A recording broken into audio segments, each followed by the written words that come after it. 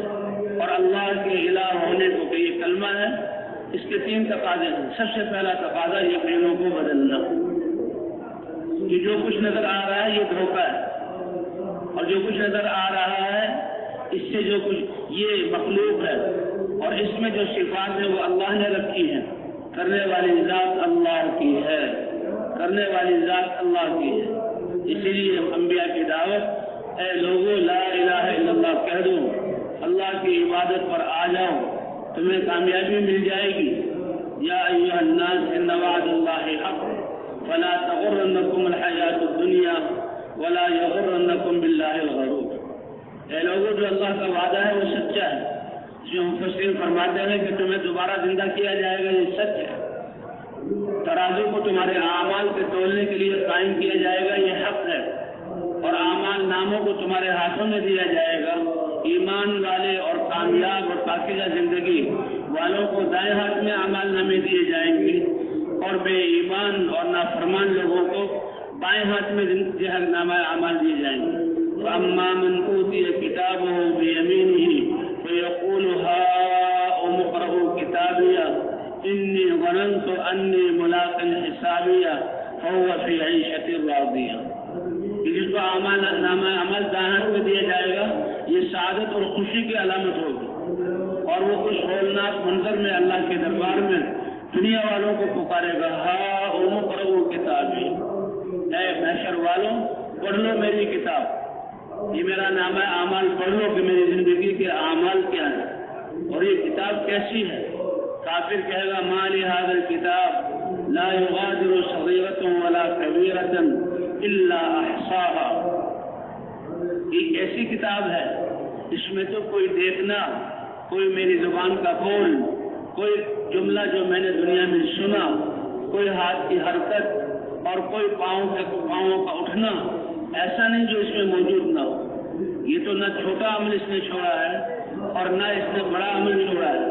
وَوَجَدُوا مَا عَمِلُوا حَاضِرًا، جو دنیا میں کیا آج ان کے سامنے. تو ایمان والا تو کہے گا اقرؤوا کتابیہ، میری اس کتاب کو پڑھ لو. کیوں؟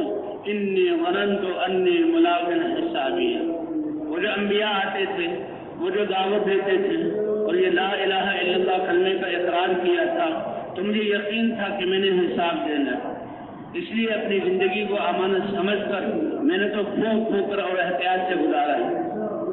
تو اللہ کی طرف سے اعلان ہوگا کہ دنیا کی تھوڑی سی زندگی جن لوگوں نے احتیاط کے ساتھ گزاری اللہ کے احکام کے مطابق، دنیا میں انہوں نے اپنی خواہشات کو دبایا اور دنیا میں انہوں نے اپنی حاجتوں کو دبایا، اللہ کی چاہت کو پورا کیا، اللہ کے احکام کو مانا. تو آج آخرت میں آج ان کی حاجت خواہشات کو اللہ اپنے شان کے مطابق پورا کریں. فَهُوَ فِي عِيشَةٍ رَاضِيَةٍ. وَأَمَّا مَنْ أُوتِيَ كِتَابَهُ بِشِمَالِهِ فَيَقُولُ يَا لَيْتَنِي لَمْ أُوتَ كِتَابِيَهْ وَلَمْ أَدْرِ مَا حِسَابِيَهْ يَا لَيْتَهَا كَانَتِ الْقَاضِيَةَ مَا أَغْنَىٰ عَنِّي مَالِيَهْ هَلَكَ عَنِّي سُلْطَانِيَهْ. اور وہ لوگ کہ جن کے اعمال ناموں کو بائیں ہاتھ میں دیا جائے گا تو وہ چیخے گا، پکارے گا اور یہ کاش کہ مجھے یہ اعمال نامہ مجھے نہ دیا جاتا اور مجھے نہ پتا ہوتا کہ میرا حساب کتاب کیا ہے.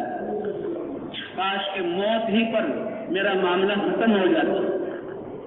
وہ مال جو میں نے جمع کیا، جس پر میں نے دنیا میں اللہ کے لیے امانت زندگی کو سرمایہ لگایا، وہ مال تو یہاں مجھے نظر ہی نہیں آ رہا. ما اغنیٰ عنی مالی، اور میرا دبدبہ، میری سلطنت، میرا حکومت اور میرے اسباب وہ تو سب مجھ سے چلے گئے.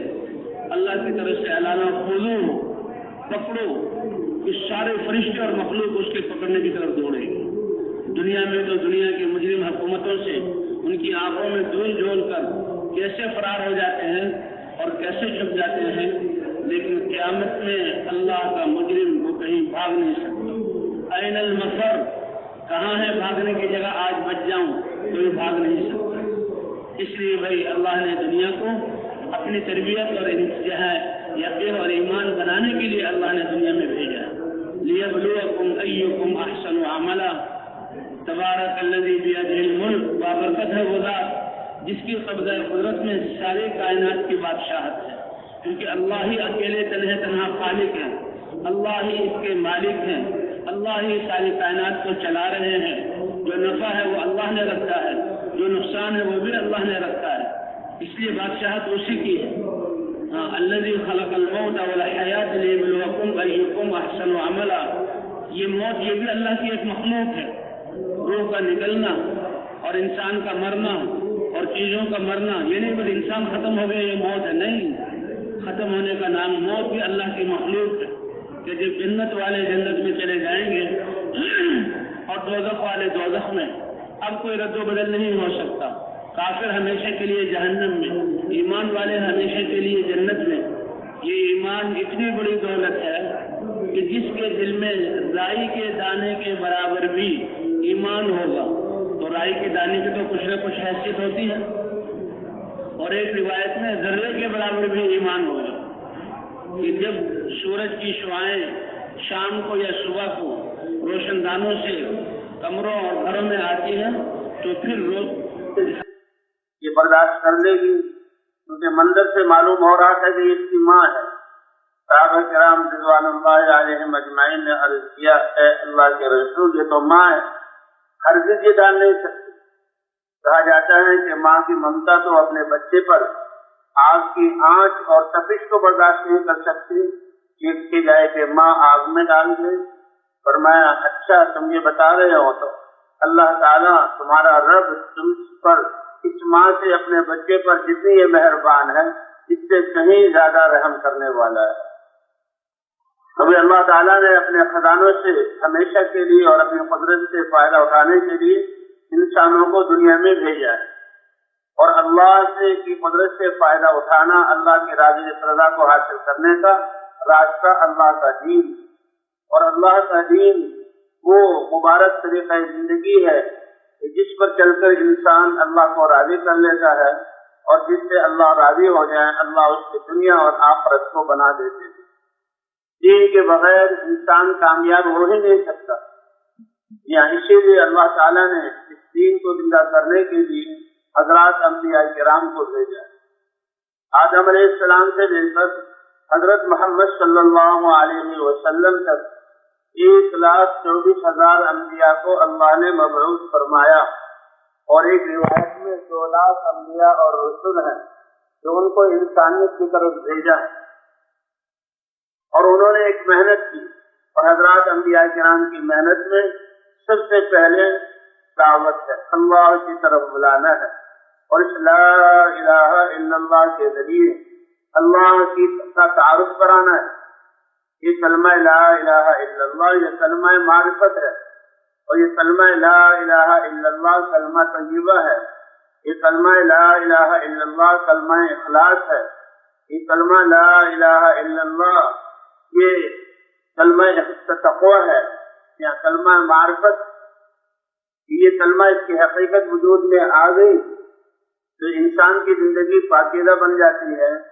اس لیے حضور صلی اللہ علیہ وسلم نے جب اس کلمے کی دعوت دی تو فرمایا من قال لا الہ الا اللہ مخلصا بقلبہ دخل الجنہ، کہ جو لا الہ الا اللہ کو دل کے اخلاص کے ساتھ کہے تو وہ جنت میں داخل ہوگا۔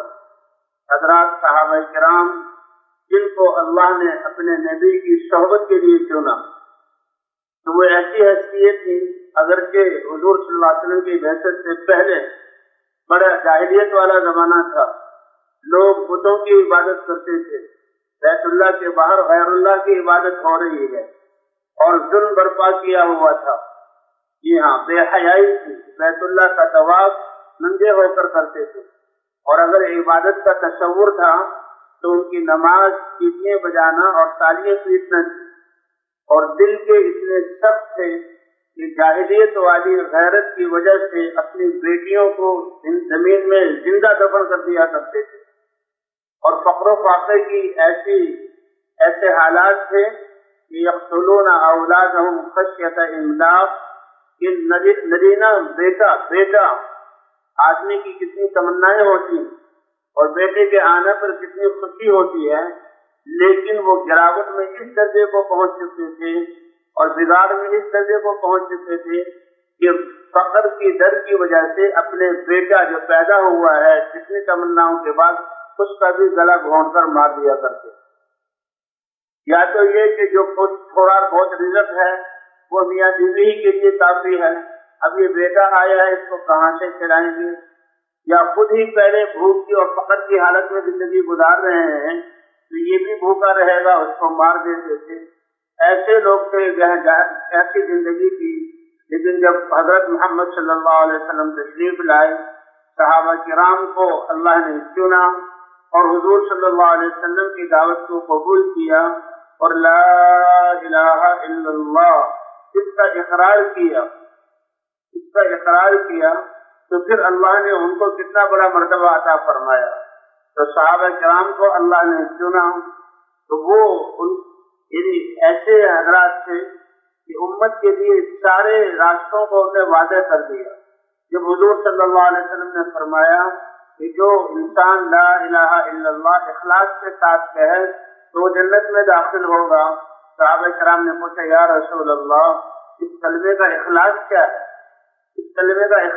ہے، تو حضور صلی اللہ علیہ وسلم نے فرمایا ان تحجزہ عن محارم اللہ، کہ یہ کلمہ انسان کو، اپنے پڑھنے والے کو، اپنے کہنے والے، اعتراف کرنے والے کو یہ اللہ کی حرام کی ہوئی چیزیں، اللہ کی نافرمانیوں سے روک دے.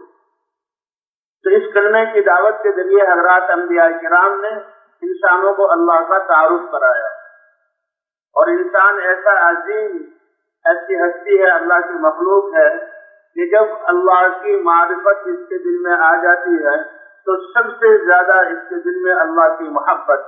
والذین آمنوا اشد حبا للہ، اللہ نے قرآن میں فرمایا کہ جو لوگ ایمان والے ہوتے ہیں کائنات میں اپنی جان سے بھی زیادہ، اپنے کاروبار اور اپنے اولاد سے بھی زیادہ اور دنیا کی ہر چیز سے زیادہ ان کے دلوں میں اللہ کی محبت ہوتی. اور یہ قاعدہ ہے محبت کا کہ محبت کرنے والا تو اپنے محبوب کے لیے سب کچھ فدا کر دیتا ہے، اور جبکہ محبوب اللہ تعالیٰ ہوں جو ساری انسانیت کے خالق اور مالک ہیں اور انسانوں پر بے تعداد اور جو ہے انعام کرنے والے ہوں، تو پھر اس ایمان اور محبت کی وجہ سے انسان اپنے تمام چیزوں کو اللہ کے لیے قربان کرنے والا بنتا ہے.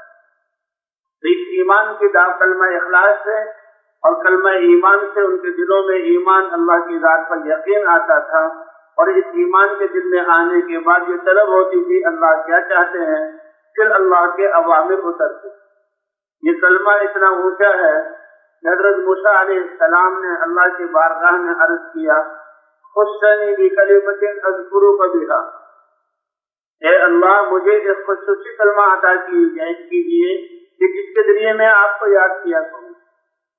یہ کتنے عظیم اللہ کے رسول ہیں کلیم اللہ، کہ جب اللہ نے موسیٰ علیہ السلام پر وحی بھیجی اور موسیٰ علیہ السلام کو طور پر بلایا اور نبیوں والی ذمہ داری عطا کی تو اللہ نے خود موسیٰ علیہ السلام سے کلام کی. موسیٰ علیہ السلام تو 10 سال کی کمائی کے بعد اور شعیب علیہ السلام کی بیٹی اس سے شادی کے بعد اپنے شام سے اپنے ملک مصر کی طرف آ رہے تھے، اور رات کا وقت تھا، سخت سردی کی راتیں تھی اور ٹھنڈی ہوا چل رہی تھی، اور بیوی کو درد ہے. اس حال میں اب سفر کی تھکاوٹ اور بھوک الگ اور سردی اور بیوی کی ولادت کا، بچے کی ولادت کا وقت قریب ہے، تو دیکھا کہ طور پہاڑ پر کچھ روشنی سی ہے، سمجھے کہ یہ آگ ہے. گھر والوں سے کہا تم ٹھہر جاؤ، میں اس آگ سے کچھ چنگاریاں لے آؤں اور آگ جلا گھاس کو جمع کر کے آگ جلا کر ہاتھ تاپیں گے اور یہ سردی کی تکلیف دور ہوگی، جس سے بھوک اور باقی تکلیفیں بھی کم ہو جائیں گی. لیکن وہ آگ نہیں تھی، وہ تو اللہ کی تجلیات کے انوارات تھے. جب وہاں پہنچے اللہ نے براہ راست فرمایا اور موسیٰ علیہ السلام نے سنا فَاخْلَعْ نَعْلَيْكَ إِنَّكَ بِالْوَادِ الْمُقَدَّسِ طُوًى. یہ ایک اعزاز ہے جو اللہ نے موسیٰ علیہ السلام کو دیا. تِلْكَ الرُّسُلُ فَضَّلْنَا بَعْضَهُمْ عَلَى بَعْضٍ.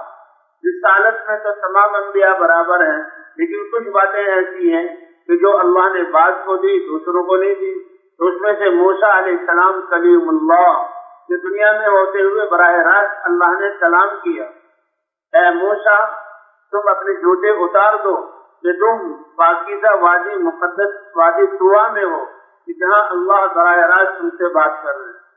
اننی انا اللہ، میں اللہ ہوں، لا الہ الا انا، میرے علاوہ کوئی عبادت کے لائق نہیں، فاعبدنی، میری عبادت کرو، واقم الصلاۃ لذکری، اور میرے ذکر کے لیے میری یاد کے لیے نماز کو قائم کرو۔ پھر اللہ نے پوچھا وما تلک بیمینک یا موسیٰ، اے موسیٰ تمہارے دائیں ہاتھ میں کیا ہے؟ لاٹھی دائیں ہاتھ میں۔ اب اس کا جواب تو یہ تھا کہ یہ ایک ڈنڈا ہے میرے ہاتھ میں، کافی تھا، لیکن علماء فرماتے ہیں کہ موسیٰ علیہ السلام محظوظ ہو رہے تھے کہ اللہ تعالیٰ مجھ سے بات کر رہے ہیں، اور اللہ سے ہم کلامی کی لذت ایک انسان سے، اس سے بڑے درجے والا انسان اسی کی طرح اگر اس کی طرف مخاطب ہو کر بات کرے تو انسان اس کو اپنے لیے بڑا اعزاز سمجھتا ہے اور مجلسوں میں اس کا تذکرہ کرتا ہے، اور یہ تو موسیٰ علیہ السلام سے اللہ بات کر رہے ہیں۔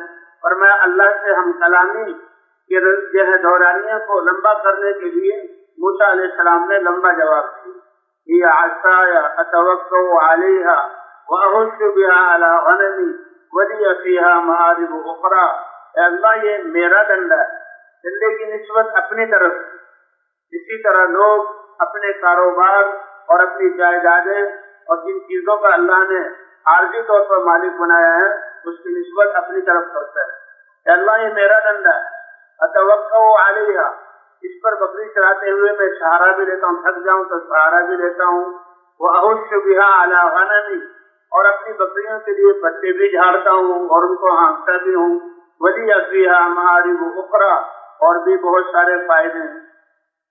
تو جو بھی ڈنڈے والا ہے اس کے لیے جو فائدے ہیں وہی موسیٰ علیہ السلام کے لیے تھے، اور وہ سارے فائدے گنا دیے۔ اب اللہ نے حکم فرمایا القیہا یا موسیٰ، اے موسیٰ اس ڈنڈے کو میرے امر سے ڈال دو۔ تو یہ ہے اصل بات کہ اپنے اسباب کو جن کے ذریعے انسان زندگی گزار رہا ہے اللہ کے امر پر چھوڑنا اور اللہ کے امر پر پکڑنا۔ تو اب تک تو یہ ڈنڈا عام ڈنڈوں کی طرح تھا، جتنے بھی ڈنڈے والے ہیں ان کے لیے وہی منافع ہیں جو موسیٰ علیہ السلام نے گنے، لیکن جب موسیٰ علیہ السلام نے اللہ کے امر سے اس کو پھینکا تو اللہ نے اپنی قدرت کا اظہار کرایا، قدرت کا اظہار کر دیا کہ وہ جاندار سانپ بن گیا اور موسیٰ علیہ السلام کی طرف دوڑنے لگا۔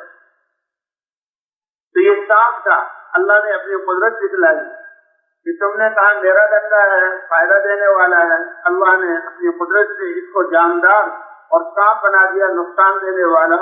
موسیٰ علیہ السلام بشری اور فکری تقاضے سے ڈرے اور پیچھے کی طرف بھاگے۔ اللہ نے فرمایا خذھا ولا تخف سنعیدھا سیرتھا الاولی، اس کو پکڑ لو اور اے موسیٰ ڈرو نہیں، دیکھو ہم قدرت والے ہیں، جیسے بے جان کو سانپ جاندار بنایا، نفع والی چیز کو نقصان والا بنایا جیسے تم ڈر رہے ہو، ہم دوبارہ اس کو اس کی سیرت اور اپنی پہلی حالت کی طرف لوٹا دیں گے۔ موسیٰ علیہ السلام نے ہاتھ لگایا تو فوراً وہ پھر سانپ بن کے موسیٰ علیہ السلام کے ہاتھ میں آ گیا۔ اب جب تک موسیٰ علیہ السلام 10 سال تک اس ڈنڈے کو اپنے پاس رکھا اور اپنی مرضی سے اس کو ڈالنا، اس کو پکڑنا، اس کے ساتھ چلنا تھا، تو جو اس ڈنڈے سے عام لوگوں کو نفع حاصل ہو رہا ہے وہی نفع ان کو بھی تھا۔ اللہ کی سنت ہے، ایک عام سنت ہے، ایک اللہ کی خاص قدرت ہے کہ جب انسان اپنے ان دیے ہوئے اسباب میں اللہ کے امر کو دیکھ کر جب اللہ حکم فرمائے ان کو چھوڑ دے، اور جب اللہ حکم فرمائے ان میں لگ جائے تو پھر اللہ تعالیٰ ان کے اسباب میں ایسے ہی برکتیں عطا فرمائیں گے جیسے موسیٰ علیہ السلام کی عصا میں اللہ کے امر پر پھینکنا اور اللہ کے امر پر اس کو دینا، وہ برکتیں عطا فرمائے۔ ابھی ایک معجزہ بن گیا تو یہ موسیٰ علیہ السلام جن لوگ کلیم اللہ ہیں اور اللہ نے ان کو یہ معجزہ دیا، اور اسی عصا کے ذریعے فرعون کا رعب اور طاقت اور ہیبت ختم ہوئی، اور فرعون بجائے رعب جمانے کے اب ڈرنے لگا۔ موسیٰ علیہ السلام فرعون کے دربار میں گئے، اللہ نے حکم فرمایا کہ جاؤ اے موسیٰ فرعون کو بھی دعوت دے کر ایمان کی طرف بلاؤ اور اس کو کہو بنی اسرائیل پر ظلم نہ کرے، اور یہ بنی اسرائیل جو اللہ کی نافرمانی کی وجہ سے باوجود انبیاء کی اولاد ہوتے ہوئے یہ نافرمان ہو گئے ہیں، اور ان کی نافرمانی کی وجہ سے ان کی نعمتیں چھن گئی اور جو ہے عزتوں سے غلام بنا دیے گئے، اور عزت کی چوٹیوں پر سے یہ ذلیل ہو گئے، کمزور ہو گئے، ان کو بھی تم دعوت دو۔ یہ ہیں دین والے تو ان کو دعوت ایک تو ایمان کی دو، اللہ پر توکل کی دو، اور نمازوں کی طرف بلاؤ اور صبر کی تلقین کرو کہ ان حالات میں جو ان پر پیش آ رہے ہیں ان کے اعمال میں صبر کرو۔ تو موسیٰ علیہ السلام دونوں کی طرف آئے، کہتے جب اللہ تعالیٰ نے یہ ذمہ داری دی کہ اللہ کا پیغام پہنچانا ہے تو موسیٰ علیہ السلام کے دل میں یہ خیال آیا کہ بیوی اور بچہ یہ میری کمائی کا جو ہے سرمایہ اور میری نسل اور خاندان، ان کا کیا ہوگا؟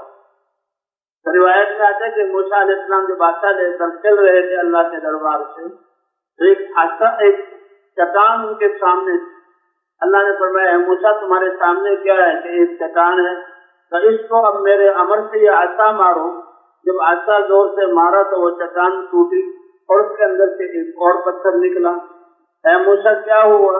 اے اللہ یہ تو پتھر ٹوٹا ہے، ایک اور پتھر ہے، تو اس کو بھی عصا مارو۔ موسیٰ علیہ السلام نے عصا مارا، پھر وہ چٹان اور پتھر ٹوٹا، اس کے اندر سے ایک اور پتھر نکلا، تو اس پر بھی عصا مارو، اور پھر جو عصا مارا تو وہ پتھر ٹوٹا۔ ایک پول تھا اور جس میں اندھیرا تھا، اب روشنی ہوئی، اور اس کے اندر جاندار کیڑا تھا، اور کیڑے کے سامنے اللہ نے گھاس پیدا کی ہوئی تھی اور وہ اپنا رزق کھا رہا تھا۔ تو اللہ نے دکھا دیا کہ پتھروں کی اندھیری میں پیدا کرنے والے اور انسان اور جاندار کی زندگی کو چلانے والے اور اس کو رزق پہنچانے والی ذات کون سی ہے؟ اللہ کی ہے۔ تو یہ ایک اللہ کی قدرت کا مظہر تھا، نمونہ تھا، کرشمہ تھا۔ اللہ نے فرمایا اے موسیٰ اس کیڑے کی تم تسبیح کو سنو، سبح للہ ما فی السماوات و ما فی الارض، اللہ فرما رہے ساتوں زمین اور آسمان اور جو کچھ اس میں ہے، انسان اور جنات کے علاوہ جیسے حدیث میں آتا ہے، سب اللہ کی تسبیح میں لگے ہوئے ہیں، سب اللہ کی عبادت میں لگے ہوئے ہیں، اور وہی ان کی نماز ہے۔ تم ان کی تسبیح اور نماز کو نہیں جانتے، کوئی چیز غافل نہیں ہے اللہ کے ذکر سے۔ تو اسی طرح یہ کیڑا بھی تسبیح کر رہا تھا۔ اللہ نے فرمایا کہ اے موسیٰ اس کیڑے کی تسبیح کو سنو، تو اللہ نے اس کی آواز موسیٰ علیہ السلام کو سنوائی اور موسیٰ علیہ السلام سمجھے، جیسے کہ روایات میں آتا ہے اس کی تسبیح کیا تھی؟ سبحان من یرانی، کیا پاک ہے وہ ذات جو ان تین اندھیروں میں ہوتے ہوئے، پتھر میں ہوتے ہوئے عرش سے مجھے دیکھ رہی ہے۔ سبحان من یرانی۔ تو ایمان والا تو جب اللہ کی ذات پر ایمان لاتا ہے تو ہر وقت اس کا یہ دھیان ہوتا ہے کہ اللہ مجھے دیکھ رہے ہیں اور اللہ میری بات کو سن رہے ہیں۔ تو کیڑے کی بھی سبحان من یرانی، پاک ہے وہ ذات جو مجھے دیکھ رہی ہے، ولا یخفی علیہ مکانی، اور اتنے اندھیروں میں جو گھر اللہ نے میرا بنایا ہے، میرا گھر اللہ پر مخفی نہیں ہے، وَيَرْزُقُنِي وَلَا يَنْسَانِي، اور اللہ مجھے یہ رزق عطا فرماتے ہیں، اور مجھے جب بھوک لگتی ہے اور جب میری ضرورت ہوتی ہے اللہ مجھے بھولتے نہیں ہیں۔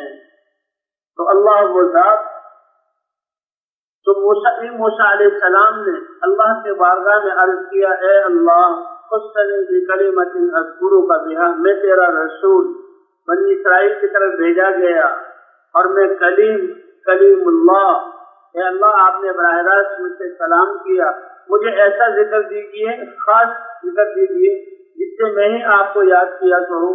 اللہ نے فرمایا اے موسیٰ لا الہ الا اللہ کہو۔ موسیٰ علیہ السلام نے دوبارہ اللہ کی بارگاہ میں عرض کیا اے اللہ خصوصی کلمہ۔ علماء فرماتے ہیں کہ موسیٰ علیہ السلام کا خیال یہ تھا یہ کلمہ تو ایسا ہے کہ ہر ایمان والا اس کو کہتا ہے، لیکن اللہ ایسے کریم ہے کہ جو سب سے زیادہ اہم چیز اللہ سب کو برابر دیتے، اس لیے دوبارہ درخواست کی اللہ خصوصی کلمہ مجھے دیجیے۔ پھر اللہ نے فرمایا اے موسیٰ لا الہ الا اللہ کہا کرو، پھر سے 12 موسیٰ علیہ السلام نے درخواست کی ایسا خصوصی کلمہ مجھے دیجیے. پھر اللہ نے فرمایا اے موسیٰ لا الہ الا اللہ کہو, اس کے ذریعے سے مجھے یاد کرو. اور فرمایا لو ان السماوات السبع والاراضین السبع بجميع ما فيهن وعليهن وتحتهن وضعت في كفة ولا الہ الا اللہ في كفة لرجحت بهن لا الہ الا اللہ. اے موسیٰ اگر ساتوں زمین ساتوں آسمان اور آسمانوں سے اوپر جو کائنات ہے اللہ نے جس کو بنایا پیدا کیا, اور آسمانوں کے بیچ میں اور زمین اور آسمان کی خلاؤں اور فضاؤں میں اور زمین کے اوپر اور زمین کے اندر حتیٰ کہ زمین سے نیچے تحت ثری تک تمام کائنات کو اگر ترازو کے ایک پلڑے میں رکھ دیا جائے اور لا الہ الا اللہ ترازو سے دوسرے پلڑے میں رکھ دیا جائے لرجحت بہن لا الہ الا اللہ, تو لا الہ الا اللہ والا پلڑا بھاری ہو جائے. اب اس حدیث کی روح سے جن انسانوں کو اللہ نے یہ کلمہ عطا فرمایا, تو یہ بادشاہ, یہ زمیندار, یہ انجینئر, یہ صنعتکار, یہ طاقتوں والے, یہ تو کیا صحیح پوری زمین اپنے خزانوں سمیت اور فضاؤں کے درمیان جو اللہ نے مخلوق کہکشائیں اور یہ سورج چاند ستارے بنائے اور یہ ساتوں آسمان, یہ ساری مخلوقات, تو جس کو یہ کلمہ دیا ہے اس سے زیادہ بڑی نعمت اللہ نے عطا فرمائی ہے.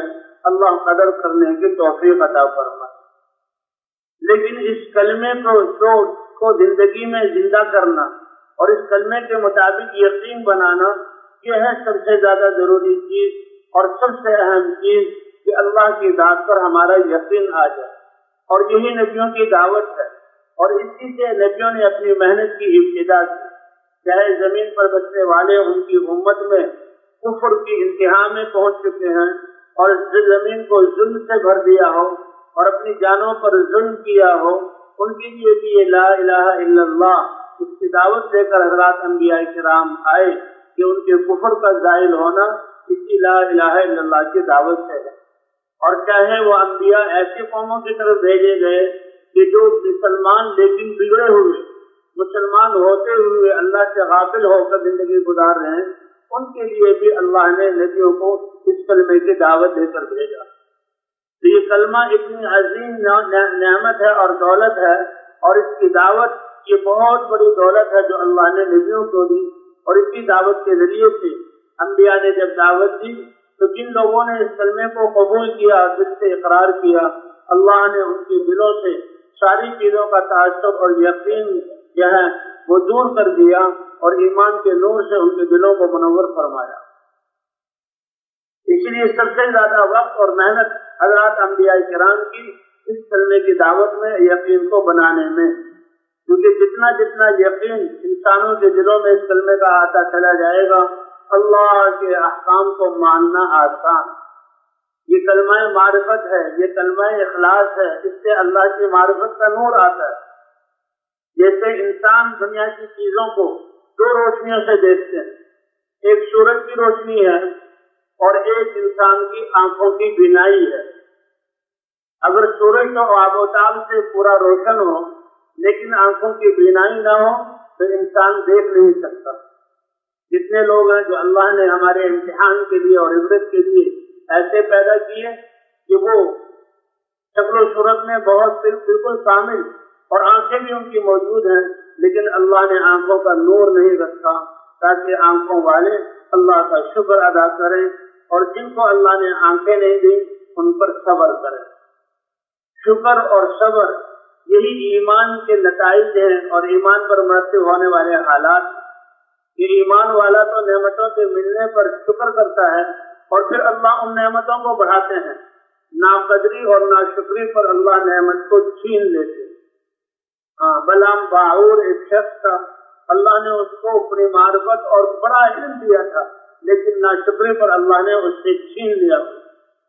جی ہاں, وَإِذْ تَأَذَّنَ رَبُّكُمْ لَئِنْ شَكَرْتُمْ لَأَزِيدَنَّكُمْ. ہمارے رب نے اعلان کیا کہ اگر تم نعمتوں کے ملنے پر شکر ادا کرو گے تو میں نعمتوں کو بڑھاؤں گا. اور سب سے بڑی دولت یہ ایمان کی دولت. تبھی جن کو اللہ نے آنکھیں دی ہیں وہ شکر ادا کریں, اور جن کو نہیں دی اس پر صبر کریں, کا وہ شخص جس کو اللہ نے آنکھیں نہیں دی اور وہ اس پر صبر کرے گی، اللہ کا امر ہے، اور اللہ کے احکام کو بجا لائیں تو اللہ تعالیٰ اس صبر پر ایک خاص درجہ ان لوگوں کو قیامت میں عطا فرمائیں گے جو دوسروں کو نہیں ملے گا۔ اور نعمتوں کے ملنے پر اللہ کا شکر ادا کرنا، اس لیے کہتے ہیں عجب لامر المؤمن، مسلمان کا معاملہ عجیب ہے، مسلمان کا معاملہ عجیب ہے، کسی حال میں وہ نقصان میں نہیں، اگر اس کو نعمتیں اور خوشیاں ملتی ہے وہ اس ایمان کی بنیاد پر اللہ کا شکر ادا کرتا ہے، اللہ نعمتوں کو بڑھاتے ہیں۔ مادی نعمتوں پر شکر کرے گا، اللہ مادی نعمتیں بڑھائیں گے، اور ایمان اور اعمال کے ملنے پر اللہ کا شکر ادا کرے گا تو اللہ روحانی ایمان کو بڑھائیں گے، اور اللہ تقوی کو زیادہ کریں گے، اور اللہ دین میں زیادہ آگے چلنے کی اللہ توفیق عطا فرمائیں گے۔ اللہ بڑے قدردان اور مہربان۔ حضور صلی اللہ علیہ وسلم اپنے حجرہ شریف سے نکلے، مسجد نبی میں تشریف لائے تو دیکھا صحابہ کی ایک جماعت بیٹھی ہوئی کوئی عمل کر رہی ہے۔ اب جیسے یہ ہزاروں کا مجمع فجر کی نماز کے بعد اللہ کے گھر میں بیٹھا ہوا ہے، اللہ کے گھر میں بیٹھنا یہ الگ عبادت ہے، اور مجتمع ہو کر بیٹھنا یہ اس سے اور الگ عبادت ہے۔ پھر اللہ کے کلام کو، اللہ کے دین کی بات کو سننا یہ الگ علام جو ہے، یہ ایک عمل ہے، عبادت ہے۔ تو ایک وقت میں یہ انسان کتنے زیادہ اعمال کر سکتا ہے۔ بولنے والے کا بولنا یہ اس سے اگلی عبادت ہے، سننے والوں کا دھیان اور اخلاص دل کے ساتھ سننا یہ اگلی ایک عبادت ہے۔ اللہ نے انسان کو اپنے احکام اور اعمال کی ایک عمل ساتوں زمین اور آسمان سے زیادہ قیمتی اس کی مشین بنایا ہے۔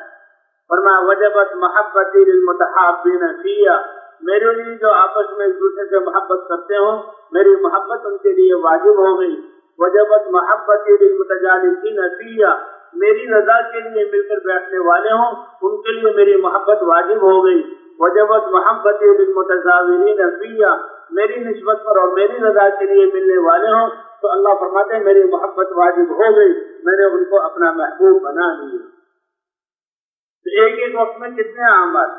تو بہرحال حضور صلی اللہ علیہ وسلم جب باہر آئے تو صحابہ کی ایک جماعت، اور صحابہ کی حالت کیسی تھی کہ فقر و فاقے کی وجہ سے ان کے جسم بہت کمزور اور دبلے، اور دنیا کی دین پر محنت کی وجہ سے دنیا میں لگنے کا موقع نہیں ملتا تھا، ان کے جسموں پر کپڑے نہایت سادے، اور بعض دفعہ تو صحابہ کرام کے کپڑے ایسے کہ وہ پھٹے ہوئے ہیں۔ صحابہ کرام فرماتے ہیں کہ ہم مسجد نبوی میں بیٹھ کر سیکھنے سکھانے کا مسجد کا کوئی عمل جہاں ٹولیوں اور حلقوں کی شکل میں کر رہے ہوتے تھے تو اللہ کے رسول اپنے حجرہ سے باہر نکلتے، ہماری طرف آتے تو ہم شرم کی وجہ سے ایک دوسرے کی آڑ لیتے تھے، اپنے آپ کو چھپاتے تھے، کیونکہ جسم پر جو کپڑا ہے وہ ایسا پھٹا ہوا ہے کہ پیٹ اور پیٹھ نظر آ رہی ہے۔ لیکن ان کا اللہ کے ہاں کیا درجہ ہے اس کو کوئی تصور نہیں کر سکتا۔ تو بہرحال حضور صلی اللہ علیہ وسلم آئے اور صحابہ کی ایک جماعت بیٹھی ہوئی کسی عمل میں مشغول ہے، تو حضور صلی اللہ علیہ وسلم نے پوچھا اے میرے صحابہ ما اجلسکم، تمہیں کس نے یہاں بٹھایا ہے، کیا کر رہے ہو؟ صحابہ کرام نے عرض کیا اے اللہ کے رسول، اللہ کے گھر میں بیٹھ کر نعمت اسلام کے ملنے پر اللہ کی حمد کر رہے ہیں۔ اللہ کا شکر ہے، ہماری دعوت جو شروع ہوتی ہے تو یہیں سے بھی اللہ کا شکر ہے، اللہ نے ہمیں اسلام اور ایمان کی دولت عطا فرمائی۔ یہ کتنا بڑا عمل ہے کہ صحابہ کرام اے اللہ کے رسول نعمت اسلام کے ملنے پر ہم اللہ کا شکر ادا کر رہے ہیں اور اللہ کی تسبیح اور تقدیس پاکی بیان کر رہے ہیں، اللہ کی بزرگی بیان کر رہے ہیں۔ تو مسلمان تو ہر وقت اللہ کو یاد کرتا ہے، جب ساری کائنات اللہ کی تسبیح کر رہی ہے تو ایمان والا کیوں نہیں اللہ کی تسبیح کرے؟ تو حضور صلی اللہ علیہ وسلم نے فرمایا میں تمہیں قسم دے کر پوچھتا ہوں کیا اسی وجہ سے بیٹھے ہو یا کوئی اور بات بھی شامل ہے؟ صحابہ کرام نے عرض کیا ما اجلسنا الا ھذا، اللہ کی قسم کھا کر فرمایا اسی بات نے ہمیں بٹھایا ہے۔ تو اللہ کے رسول صلی اللہ علیہ وسلم نے فرمایا صحابہ سنو، میں نے تم سے جو قسم لی ہے تمہارے بارے میں کوئی بدگمانی نہیں رکھتا۔ اللہ کے رسول فرماتے تھے کہ میرے صحابہ کی کمی میرے سامنے بیان نہ کرو، میں اس حال میں جانا چاہتا ہوں کہ میرے دنیا سے کہ میرا دل ایمان والوں کے بارے میں بالکل صاف ہو. بھائی دل کا صاف ہونا یہ بہت بڑی نعمت ہے. کسی کے بارے میں بدگمانی یہ اللہ کو پسند نہیں ہے، کیونکہ بدگمانی ہی سے پھر آگے غیبتیں چلتی ہیں، اور پھر غیبتوں میں لگنے کی غیبت حرام ہے اور انسان اللہ کی نظروں میں گر جاتا ہے. اور جو انسان اپنے مسلمان کے بارے میں اس کو دل سے حقیر جانتا ہے تو اللہ کے ہاں تو وہ اللہ کی نظروں سے گر گیا. اللہ ہماری حفاظت فرمائے. تو دلوں کا صاف ہونا اور پاک ہونا، اللہ کے رسول یہ کہہ رہے ہیں، حالانکہ آپ تو سید الانبیاء اور اللہ کے حبیب ہیں. تو بہرحال اے میرے صحابہ، کسی بدگمانی کی وجہ سے میں نے تم سے یہ نہیں پوچھا، بلکہ میں نے اس لیے پوچھا کہ تم اپنے عمل کو ہلکا سمجھ کر کچھ بات بتاؤ، کچھ نہ بتاؤ، لیکن تم نے بات بتائی کہ یہی ہے تو سن لو. تمہارے اس عمل کی وجہ سے اس کا کیا مرتبہ ہے کہ ابھی جبرائیل علیہ السلام میرے پاس آئے تھے اور مجھے بتا کر گئے کہ اللہ تعالیٰ عرش پر تمہارے اس عمل کی وجہ سے فرشتوں پر فخر فرما رہے ہیں، فرشتوں پر فخر فرما رہے ہیں. اللہ ایسے قدردان. تو بہرحال جیسے عرض کیا گیا کہ ظاہری چیزوں کو دیکھنے کے لیے دو روشنیوں کی ضرورت ہے. ایک سورج کی ہے، یہ سورج جو نکل رہا ہے چیزیں واضح ہوتی جا رہی ہیں، اور انسان کے بلائے ہوئے یہ دیے، یہ چراغ اور یہ روشنی اس کو گل کرنا پڑتا ہے کہ اللہ کا سورج طلوع ہو گیا، اور اس کی روشنی ہر فقیر کی جھونپڑی میں اور ہر بادشاہ کے محل میں پہنچتی ہے. اور دیکھنے کے لیے دوسری روشنی یہ آنکھیں ہیں کہ آنکھوں میں بینائی ہو تبھی انسان دیکھ سکتا ہے. اور پھر جو ہے چیزوں کو دیکھ کر نفع نقصان دینے والی چیز کو پہچانتا ہے اور اپنے مقصود اور غیر مقصود کو پہچانتا ہے. اب اللہ کا سورج تو جب سے اللہ نے پیدا کیا، والشمس تجری لمستقر لها، اسی وقت سے اسی روشنی کے ساتھ حرکت کر رہا ہے، کبھی سورج کی روشنی میں کمی نہیں آئی.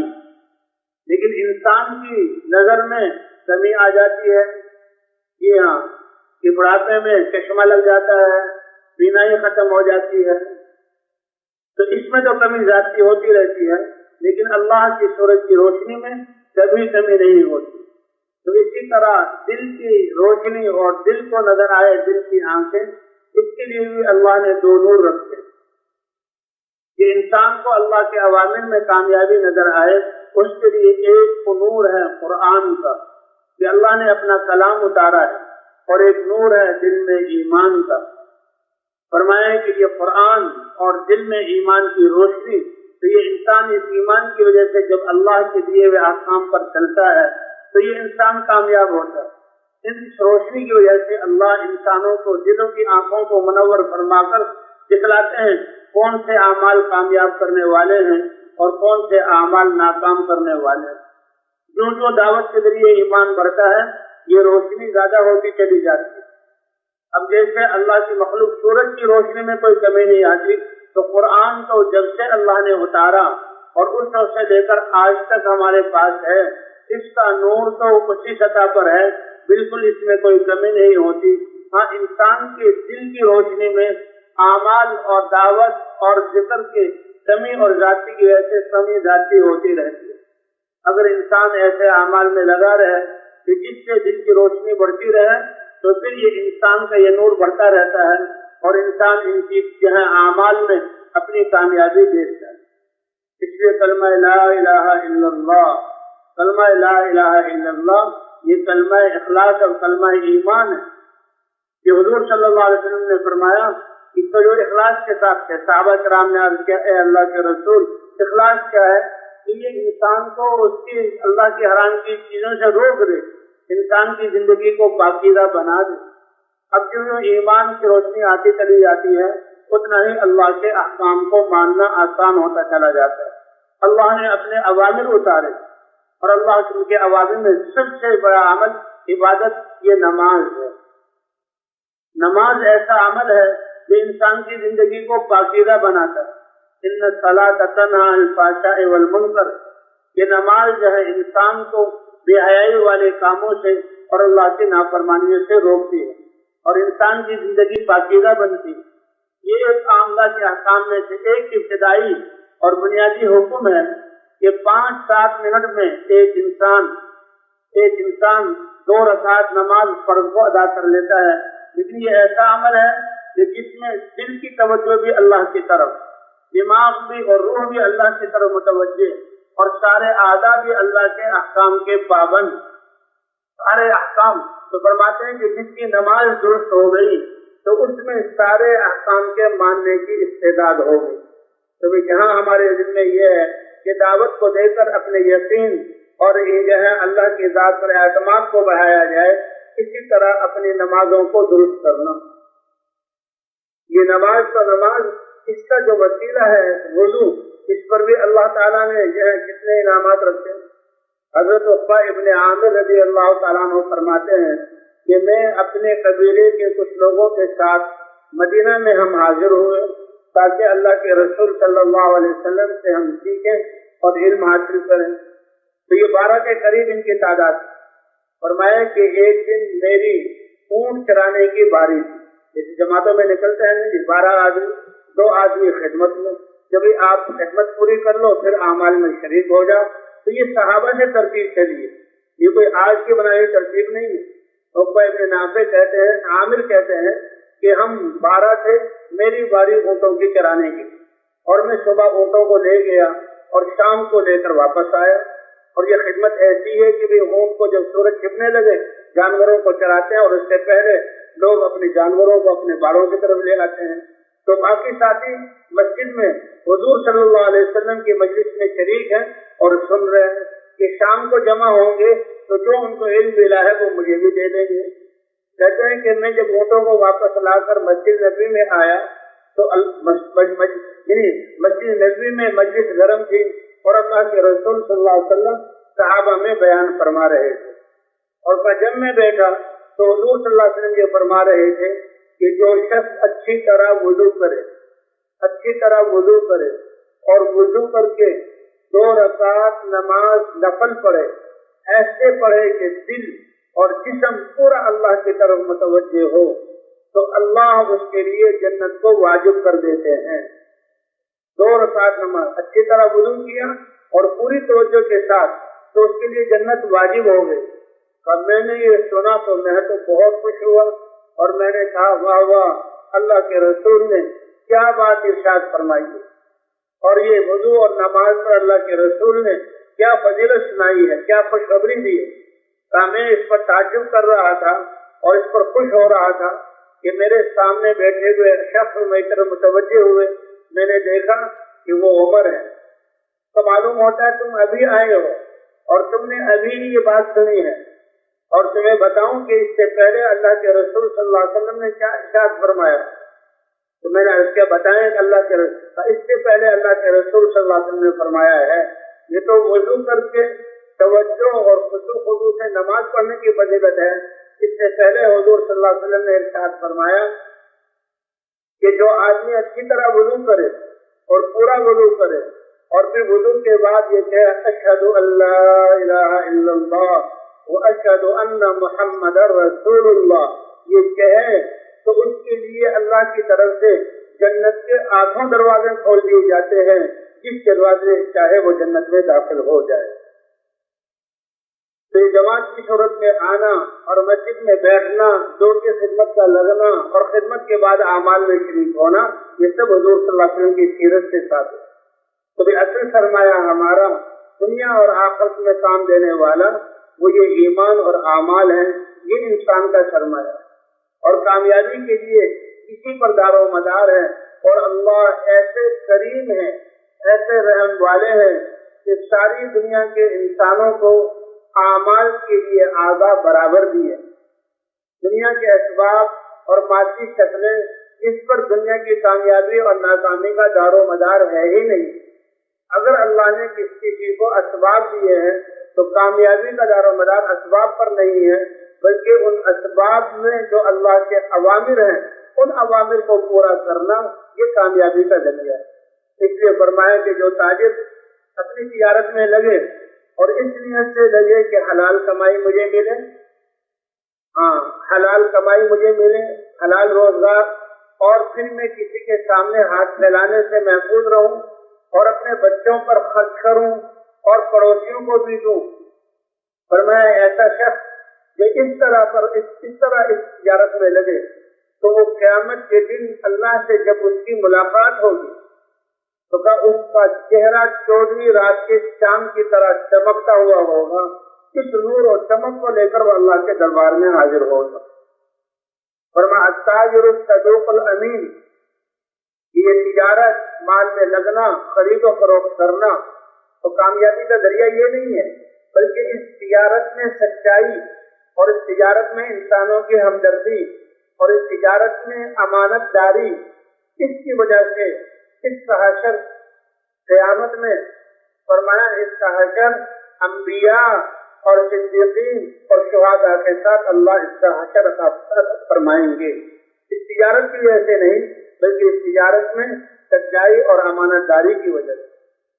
صحابہ کرام کیسے یہ تجارت سے اللہ نے فرمایا رجال لا تلہیہم تجارت ولا بیع عن ذکر اللہ، اللہ نے صحابہ کو مرد قرار دیا اور ان کی صفت کو قرآن میں ذکر کیا کہ یہ ایسے لوگ ہیں کہ خرید و فروخت اور جو ہے تجارت کرنا ان کو اللہ کے جو ہے یاد سے غافل نہیں کرتا، ایسا دل کا ایمان بنا ہوا۔ ایک قصہ حضرت جلیل رضی اللہ تعالیٰ کا ایک عجیب قصہ لکھا ہے محدثین نے، فرمایا کہ ان کے پاس ایک گھوڑا تھا، نہیں بلکہ انہیں گھوڑا خریدنا تھا۔ اپنے غلام سے کہا کہ بھئی تم دیکھنا کوئی گھوڑا بیچنے والا آئے تو اس سے گھوڑا خرید لینا، اور جب تم خریدو تو قیمت میں ادا کر دوں گا۔ تو ایک شخص آیا اور اس نے گھوڑا بیچا۔ اب یہ غلام یا خادم یہ لے کر کہ یہ گھوڑا میں نے خریدا ہے اور 100 درہم اس کی قیمت مقرر، 300 درہم قیمت، 300 درہم اس کی اس نے قیمت جو ہے مقرر کی ہے، اب بھاؤ ہو گیا، آپ اس کو قیمت ادا کر دیں۔ اب یہ مسلمان حضرت جریر رضی اللہ تعالیٰ عنہ صحابی ان نے دیکھا کہ اپنے دل میں سوچا کہ یہ جو ہے گھوڑا تو 300 سے زیادہ کا ہے، یہ بیچارہ دیہاتی ہے، اس کو شہر کی جو قیمت ہے مارکیٹ کا ریٹ پتہ نہیں ہے، اس لیے اپنی سادگی میں 300 کا بیچ دیا۔ اور شریعت کے اعتبار سے بالکل جائز ہے کہ جب چیز والا جس قیمت پر راضی ہے آپ خوشی خوشی اس کی وہ قیمت ادا کر دیتے ہیں تو یہ چیز آپ کی ہوگی، لیکن ان کی غیرت ایمانی نے گوارا نہیں کیا۔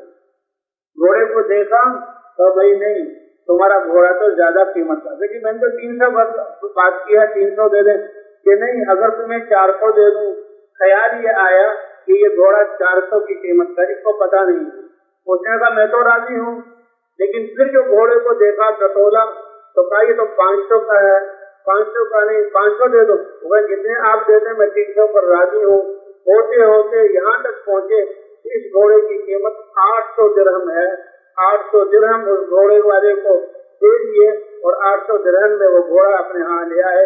ایسی پاکیزہ ہمدردی والی تجارت کہ ہم نے حضور صلی اللہ علیہ وسلم سے اس بات پر بیعت کی تھی کہ ہم ہر مسلمان کی خیر خواہی چاہیں، اس کی خیر خواہی یہ ہے، یہ بیچارہ دیہات سے آیا ہے، یہ تو 400 ملنے پر بھی بہت خوش ہے، لیکن امانت داری اور خیر خواہی یہ ہے اس کی گھوڑے کی قیمت 800 درہم ہے، تو 800 درہم اس کو عطا کیے اور پھر گھوڑا اپنے پاس لے آئے۔ اللہ نے ایسا پاکیزہ دن ہمیں مرحمت فرمایا ہے۔ کامیابی کے لیے اللہ کے احکام۔ حضور صلی اللہ علیہ وسلم مسجد میں تشریف فرما ہے، صحابہ سے پوچھا کہ تم میں سے جو گھر سے مسجد میں آیا ہے روزہ کس کا ہے؟ صحابہ میں سے ابو بکر نے ہاتھ اٹھایا، اے اللہ کے رسول آج میں گھر سے روزہ رکھ کر نکلا ہوں۔ حضرت مولانا اشرف رحمۃ اللہ نے اپنے بیان میں فرمایا کہ صحابہ اعمال والے تھے، آخرت والے تھے، مجلس میں بیٹھے ہوئے تھے، تو حضرت ابو بکر اور حضرت عمر ان دونوں کی اس بات میں یا شفقت لینا، آگے بڑھنا کہ جو ابو بکر نے عمل کیا عمر کہتے میں بھی ایسا کروں گا۔ تو میں ایسا ہم کیا فرماتے حضرت عمر نے کہا اچھا روزہ رکھنا چاہیے، ابو بکر روزہ رکھ کر آئے ہیں۔ اللہ کے رسول نے پوچھا کون روزے سے؟ ابو بکر نے کہا میں روزے سے ہوں، تو آئندہ میں بھی روزہ رکھا کروں گا۔ کہ اللہ کے رسول صلی اللہ علیہ وسلم پوچھیں کہ تم میں سے کوئی روزے سے ہے تو میں بھی ابو بکر کی طرح ہاتھ کھڑا کر دوں، کیونکہ یہ حضرات آخرت والے تھے، یہ حضرات اعمال والے تھے، اللہ ہمیں ان کی اتباع عطا فرمائے اور ہمیں بھی اپنا یہ سرمایہ بنانے کی توفیق عطا فرمائے۔ تو حضرت عمر کے دل میں کہ میں بھی آئندہ روزہ رکھا کروں گا۔ حضور صلی اللہ علیہ وسلم نے فرمایا کہ اپنے گھر سے نکلتے ہوئے کون ہے کہ جس نے جنازے کے پیچھے بھی چلا ہو، اس کو موقع ملا ہو؟ حضرت ابو بکر نے عرض کیا، یا رسول اللہ، میرے اس آج کے دن میں مجھے یہ موقع بھی مل گیا کہ جنازہ گزر رہا تھا تو میں نے اس کے پیچھے چلا جیسے مسلمان کا حکم ہے۔ حضرت عمر نے کہا اچھا یہ بھی ایک عمل ہے جس کو کرنا چاہیے۔ پھر حضور صلی اللہ علیہ وسلم نے فرمایا کہ تم میں سے وہ کون ہے کہ جس نے مسکین کو کھانا بھی کھلایا ہو، کوئی صدقہ بھی دیا ہو؟ حضرت ابو بکر رضی اللہ تعالیٰ عنہ نے عرض کیا، اے اللہ کے رسول، میں نے مسکین کو کھانا بھی کھلایا ہے۔ حضرت عمر نے کہا اچھا آئندہ میں بھی کروں گا۔ اور تم میں سے کون ہے کہ جس نے جو ہے روزہ بھی رکھا، جنازے کے پیچھے بھی چلے اور صدقہ بھی دیا، اور ایک عمل اور کہ تم نے وہ کون ہے جس نے یہ عمل کیا؟ تو ابو بکر صدیق نے عرض کیا، یا رسول اللہ، میں نے یہ عمل کیا۔ فرمایا جس کی زندگی میں یہ 4 عمل ایک دن میں جہاں صادر ہو گئے تو اللہ نے جنت اس کے لیے واجب کر دی، جنت اس کے لیے واجب کر دی۔ روزہ رکھا اور مریض کی عیادت، جس نے آتے ہوئے مریض کی عیادت کی، روزہ بھی رکھا، جنازے کی اتباع کی اور مسکین کو کھانا بھی کھلایا، اور جو ہے اس نے مریض کی عیادت بھی کر دی، تو حضرت عمر رضی اللہ عنہ ہر اس پر حضرت عمر کہتے ہیں آئندہ میں اس عمل کو کروں گا۔ تو بھی اللہ ہمیں بھی آخرت کے لیے ان اعمال کا شوق عطا فرما دے۔ حضرت ابو بکر حضرت عمر میں اسی بات کی، کیونکہ آخرت والے تھے، حضرت ابو بکر کو اللہ نے یہ ہر میدان میں آگے ہوتے تھے۔ حضرت عمر کی یہ تمنا کہ کسی وقت میں کسی عمل میں آگے بڑھ جاؤں۔ تبوک کے موقع پر جب حضور صلی اللہ علیہ وسلم نے مال خرچ کرنے کی ترغیب دی تو حضرت ابو بکر صدیق رضی اللہ تعالیٰ عنہ نے اپنے گھر کی ساری پونجی کو جمع کیا تو ایک گٹھری کی صورت میں تھوڑا سا مال کر حضرت عمر رضی اللہ تعالیٰ عنہ وہ بہت بڑی گٹھری لے کر آئے۔ فرماتے ہیں علماء کہ جب حضرت عمر رضی اللہ تعالیٰ نے دیکھا کہ حضرت ابو بکر تھوڑا سا سامان لے کر جا رہے ہیں اور میرے پاس زیادہ سامان ہے، تو آج میں حضرت ابو بکر سے حضور کی مجلس میں بڑھ جاؤں گا، حضور میرے سامان کو دیکھ کر زیادہ دیکھ کر خوش ہوں گے۔ لیکن جب حضرت ابو بکر صدیق رضی اللہ تعالیٰ عنہ نے وہ گٹھری رکھی سامنے تو حضور صلی اللہ علیہ وسلم نے پوچھا، اے ابو بکر گھر میں کیا چھوڑ کر آئے ہو؟ اس سوال کے سنتے ہی حضرت عمر سمجھ گئے کہ ابو بکر آج بھی آگے بڑھ گئے۔ حضرت ابو بکر کا کیا جواب تھا؟ اے اللہ کے رسول، اللہ اور اللہ کے رسول کے نام کو چھوڑ کر آیا ہوں، باقی سب کچھ لے کر آیا ہوں۔ حضرت عمر رضی اللہ تعالیٰ تشریف لائے، اے عمر تم نے گھر میں کتنا چھوڑا؟ اے اللہ کے رسول جب میں نے گھر کے ساز و سامان کو جمع کیا تو وہ بہت زیادہ تھا، میں نے نصف کر لیا، آدھا آپ کی خدمت میں لے کر آیا اور آدھا میں گھر چھوڑ آیا ہوں۔ فرمایا ما بین درجتیکما کما بین کلمتیکما، تمہارے دو جنت میں درجات اور اللہ کے قرب کے درجات میں اتنا ہی فرق ہے جتنا تمہاری باتوں میں فرق ہے۔ تو بھی اللہ نے یہ دین دیا ہے جس میں اللہ کی عبادت اور سب سے اہم نماز، یہ نماز ایسی عبادت ہے کہ جو انسان کی زندگی کو پاکیزہ بنا دیتی ہے، اور اس نماز پر بستعینوا بالصبر والصلاۃ، اللہ کی مدد چاہو۔ ایک تو دین پر چلنا اور دین کی دعوت دینے میں جو حالات آئیں اس پر صبر کے ساتھ، اور دوسرے نماز کی پابندی کے ساتھ۔ وَأَمُرْ أَهْلَكَ بِالصَّلَاةِ وَاصْطَبِرْ عَلَيْهَا، جی ہاں، لا نسألك رزقا نحن نرزقك، اپنے گھر والوں کو نماز کا حکم کرتے رہیے، جی ہاں، اور اس پر آپ جمے رہیے۔ ہم آپ سے روزی کموانا نہیں چاہتے، روزی کو دے ہم آپ کو عطا کریں گے، روزی دینے والی ذات اللہ کی ہے۔ تو نماز ایک یہ فریضہ کی نماز بن گئی تو انسان کی ساری زندگی ٹھیک ہو گئی، نماز کے بننے کی وجہ سے ساری زندگی۔ اس لیے یہ اہم عبادت اللہ سے مانگنے کی۔ حضور صلی اللہ علیہ وسلم جب بھی کوئی امر پیش آتا تو نماز پڑھ کر دعا مانگتے، کلما حزبہ امر فزع الی الصلاۃ۔ ابو میلک رضی اللہ تعالیٰ عنہ ایک صحابی ہیں اور وہ تجارت کیا کرتے تھے اور کسی دوسرے کا مال بھی لے لیتے، اور تجارت کر کے نفع اس کو دے دیا کرتے. اللہ والے تھے, تاجر تھے. تو ایک دفعہ ایک ڈاکو ان کے ساتھ ہو گیا اور جنگل میں جا کر وہ ڈاکو کہنے لگا کہ میں تمہارا ساز و سامان لوں گا اور تمہیں قتل کروں گا. اور قتل سے یہ سامان ہونے کا, تم مال لینا چاہتے ہو مال لے لو, اور جو ہے مجھے چھوڑ دو. کہ نہیں, پہلے تمہیں قتل کروں گا. قتل نماز پڑھنے لگے. اب وہ نماز میں پڑھنے لگے اور نماز کے بعد دعا مانگی. جی ہاں, چند یا ودود یا ذل عرش المجید یا فعال لما یرید اسألک بعزتک التی لا تضام وبملکک الذی لا یرام وبنور عرشک الذی ملأ الارکان. یہ الفاظ کہہ کر دعا مانگی تو ایک دم ایک فرشتہ ظاہر ہوا اور فرشتے نے اس چور کو ان کی دعا کی سے قتل کر دیا. اور وہ پھر سامنے آیا, فرمایا جو شخص 4 رکعت نماز پڑھے اور پھر ان کلمات کے ساتھ اللہ سے دعا کرے, اللہ اس کی اس دعا کو ضرور قبول کر لے. ایک حدیث میں کہ جو آدمی رات کو باوضو ہو کر سوئے, باوضو سویا ہے اور پھر رات کو اس کی آنکھ کھل جائے, اور آنکھ کھلتے ہی حدیث شریف میں ہے کہ اپنی دنیا اور آخرت کے امر میں سے جو اللہ سے مانگے گا اللہ وہ اس کو عطا کر کے رہیں گے. اسی طرح زید بن حارثہ رضی اللہ تعالیٰ عنہ, ان کا واقعہ ہے کہ وہ بھی سفر میں تھے, ان کو بھی ایک ڈاکو ساتھ تھے. وہ ڈاکو ساتھ تھا, جب ویرانہ آیا تو وہ بھی سامنے آ گیا اور اپنا ہتھیار نکال کر ان کو مارنے کی کوشش کی.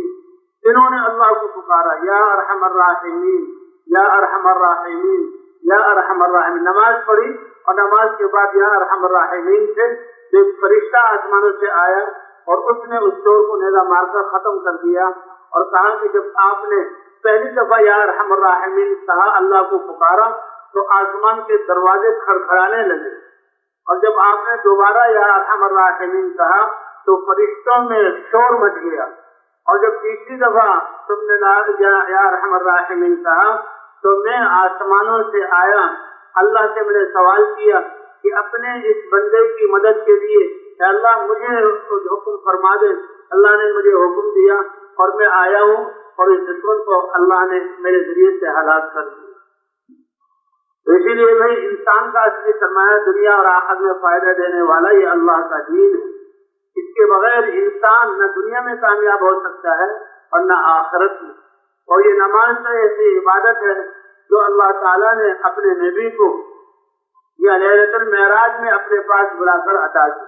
وہ صاف حدیث ہے نا جو حضور صلی اللہ علیہ وسلم فرمائے, میں سویا ہوا تھا, جبرائیل اور میکائیل آئے حضرت ام ہانی کے گھر میں, مجھے اٹھایا, بیت اللہ لے جایا گیا اور میرے سینے کو چاک کیا گیا اور سونے کے تخت میں یہ آب زمزم سے میرے دل کو دھویا گیا اور دھو کر پھر وہ دل مجھ میں جو ہے لگا دیا گیا اور پھر جو ہے میرے سینے کو جوڑ دیا گیا.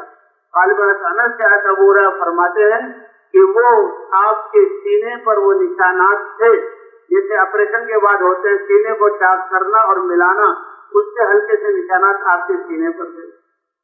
فرمایا مجھے براق سواری پر سوار کیا گیا اور براق سے بیت المقدس لے جایا گیا اور بیت المقدس سے پھر آسمانوں پہ چڑھے اور 7 آسمانوں میں انبیاء کرام ملے. پھر اللہ کے دربار میں حاضری ہوئی اور اللہ کے دربار میں حاضری پر اللہ نے اس امت کے لیے 50 نمازیں عطا کی. اب 50 نمازیں 24 گھنٹے میں, کیونکہ انسان کو پیدا ہی عبادت کے لیے کیا, اور رزق دینے والی ذات کون سی ہے؟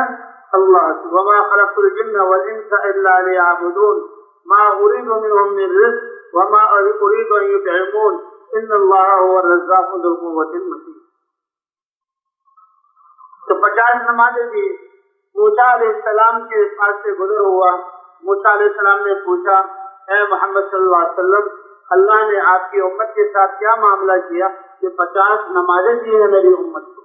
موسیٰ علیہ السلام نے فرمایا, میں نے اپنی امت کو آزمایا ہے, تمہاری امت 50 نمازیں نہیں پڑھ سکتی, دوبارہ اللہ کے دربار میں حاضر ہوں اور کچھ کمی کا سوال کرے تو اللہ نے پہلی دفعہ 5 نمازیں کم کر دی. اس طرح موسیٰ علیہ السلام بار بار عرض کرتے رہے. 9 دفعہ اللہ کے رسول صلی اللہ علیہ وسلم اللہ کے دربار میں حاضر ہوئے, ہر دفعہ 5 نمازیں کم کی گئی حتیٰ کہ 5 نمازیں رہ گئی اور اللہ کے رسول 5 نمازیں لے کر اپنی امت کی طرف آئے. حضرت موسیٰ علیہ السلام نے پوچھا کیا ہوا کہ 5 نمازیں رہ گئی.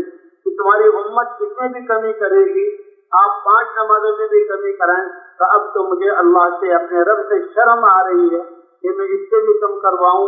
اللہ کے رسول ان 5 نمازوں کو لے کر چلے تو اللہ تعالیٰ نے آواز دی، اے محمد صلی اللہ علیہ وسلم، تمہاری امت یہ 5 نمازیں پڑھیں گی اور اس کو اجر میں 50 نمازوں کا عطا کروں گا۔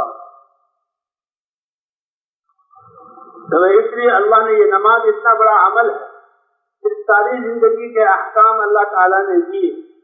کوئی زندگی کا شعبہ ایسا نہیں ہے جس میں اللہ کا حکم نہ ہو۔ اسی کے لیے ہمارے اس محنت میں سیکھنا اور سکھانا ہے۔ فضائل کی تعلیم میں بیٹھ کر اللہ کے یہ وعدے کہ اللہ دین، ایمان اور تقوی پر اور احکام پر کیا عطا فرمائیں گے۔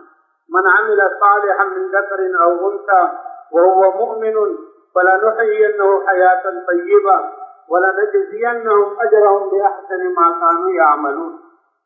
کہ ایمان کی حالت میں مرد ہو یا عورت ہو نیک اعمال کرے گا تو دنیا میں بھی پاکیزہ زندگی اس کو عطا فرمائیں گے، اور آخرت میں اس نعمت کا اجر اللہ بہت بہترین صورت میں عطا فرمائیں گے۔ ایک ایک انسان کے ساتھ بھی اللہ نے احکام پر جو ہے پاکیزہ زندگی کا اور آخرت میں اجر کا وعدہ کیا، اور اجتماعی طور پر بھی وَلَوْ أَنَّ أَهْلَ الْقُرَىٰ آمَنُوا وَاتَّقَوْا لَفَتَحْنَا عَلَيْهِمْ بَرَكَاتٍ مِّنَ السَّمَاءِ وَالْأَرْضِ، کہ اگر یہ بستیوں والے ایمان والے ہوتے اور تقوی اختیار کر لیتے تو زمین اور آسمان کی برکتوں کے دروازے ہم ان کے لیے کھول دیتے۔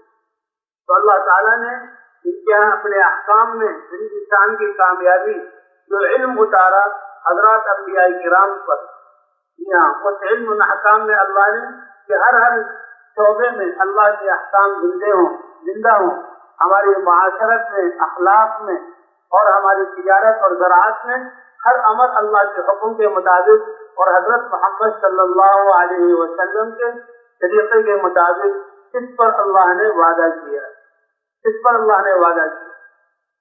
اور اسی طرح اخلاص، کہ انسان کا ہر عمل یہ اللہ کے رضا کی بنیاد پر ہو۔ اعمال میں جو وزن ہے وہ اخلاص کے بقدر، جی ہاں، من قال لا الہ الا اللہ مخلصا بقلبہ، اخلاص کے ساتھ اس کلمے کو کہے تو وہ جو ہے جنت میں داخل ہوگا۔ تو اخلاص کیا ہے کہ ہماری زندگی میں اللہ کے ہر شعبے میں اللہ کے احکام، اور یہی اصل سرمایہ ہے، یہی اصل سرمایہ ہے۔ اخلاص تو ایک راز ہے بندے اور اللہ کے درمیان، اور اس کا پتہ قیامت ہی میں لگے گا۔ اس لیے کہتے ہیں جتنا زیادہ ہمارا ایمان ہوگا اتنا ہی زیادہ اخلاص ہمارے ہر عمل میں، ہر عمل ہمارا یقین کی بنیاد پر ہو کہ یہ اللہ کا امر ہے جس پر اللہ دنیا آخرت کی کامیابی عطا فرمائیں گے۔ ہر عمل میں حضور صلی اللہ علیہ وسلم کا طریقہ ہو، اور ہر عمل اللہ کے اتارے ہوئے عمل کے مطلب جو ہے علم کے مطابق ہو، اور ہر عمل جو ہے اخلاص کی بنیاد پر ہو، اور فضائل کے شوق اور اللہ کی رضا کی نیت سے ہو، اللہ کے دھیان کے ساتھ ہو، اور اللہ کے نفس کے مجاہدے کے ساتھ ہو۔ جب ہمارے یہ اعمال ان صفات والے ہو جائیں گے تو اللہ ہمیں ہدایت کا اعلیٰ درجہ عطا فرما کر جب دنیا اور آخرت میں کامیاب فرمائیں گے۔ فرمایا ایک مجموعہ جب ان اعمال کو ان صفات کے ساتھ کرنے والا بن جائے تو اللہ ان کی دعاؤں کو بنی اسرائیل کے انبیاء کی طرح قبول کرے۔ اور سب سے پہلے ان اعمال کی مدد کرنی ہے ہم نے جو ہے نماز، یہ نماز کو اس یقین کے ساتھ پڑھنا کہ جو اللہ نے وعدے کیا دنیا آخرت کی کامیابی اللہ اس نماز پر دیں گے، اور دنیا اور آخرت کے مسائل کو اللہ اس نماز کے ذریعے حل فرمائیں گے۔ وَاسْتَعِينُوا بِالصَّبْرِ وَالصَّلَاةِ، اور نماز جو ہے جو اللہ نے علم اتارا ہے، حضور نے ہمیں طریقہ بتایا ہے، اس کے مطابق ہماری نمازیں بن جائیں، اور تعلیم کے حلقوں میں جو فضائل ہم نے سنے ہیں ان کے شوق کے ساتھ، خوشی کے ساتھ ہم ان نمازوں کو پڑھنے والے بن جائیں، اور نمازوں میں دھیان اللہ کا ہو، اللہ کا دھیان ہو۔ ان تعبد اللہ کأنک تراہ فإن لم تکن تراہ فإنہ یراک، کہ اللہ کی عبادت ایسے کرو جیسے اللہ کو دیکھ رہے ہو۔ اللہ ہم سب کو یہ جو ہے ایک جذبہ اور یہ دھیان عطا فرما دے، ایمان کا وہ درجہ کہ انسان یہ سمجھے کہ میں اللہ کو دیکھ رہا ہوں۔